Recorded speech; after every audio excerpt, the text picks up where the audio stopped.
Welcome to SR TV. SR টিভিতে আপনাদেরকে স্বাগতম। জানিয়ে দেব আজকের খবরগুলো।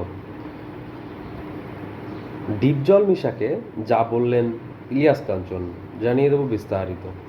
বাংলাদেশ চলচ্চিত্র শিল্পী সমিতির দ্বিবার্ষিকী 2024-26 নির্বাচনে নতুন সভাপতি নির্বাচিত হয়েছেন জনপ্রিয় অভিনেতা ও বিগত 2 মেয়াদের সফল সভাপতি মিশা সওদাগর, এবং সাধারণ সম্পাদক নির্বাচিত হয়েছেন চলচ্চিত্রের মুভি লর্ড ও দানবীর খ্যাত অভিনেতা মনোয়ার হোসেন ডিপজল।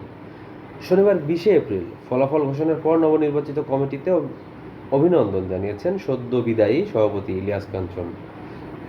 সব শিল্পীর প্রতি কৃতজ্ঞতা জানিয়ে তিনি বলেন, গত 19 এপ্রিল অনুষ্ঠিত শিল্পী সমিতির নির্বাচনে শিল্পীরা স্বতঃস্ফূর্তভাবে অংশগ্রহণ করেছেন। এতে আমি তাদের প্রতি কৃতজ্ঞতা প্রকাশ করছি, কারণ তাদের প্রাণবন্ত উপস্থিতিতে এফডিসিতে মুখরিত হয়ে উঠেছিল। আমার বিশ্বাস, এভাবেই এফডিসি আবারও প্রাণ ফিরে পাবে, ফ্লোরগুলো হয়ে উঠবে কাজের জন্য আলোকিত। ইলিয়াস কাঞ্চন আরও বলেন, নবনির্বাচিত কমিটির প্রতি আহ্বান জানাবো, কে জিতেছে কে হেরেছে সে প্রশ্নে যাবেন না, বরং সবাইকে সঙ্গে নিয়ে এগিয়ে যাবেন। রাখবেন চলচ্চিত্রের বর্তমান সংকট কাটাতে গঠনমূলক ভূমিকাও।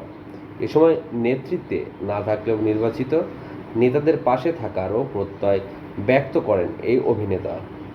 তো আজকের খবর এই পর্যন্ত। পরবর্তী আপডেটের জন্য এসআর টিভির সঙ্গেই থাকবেন। ধন্যবাদ।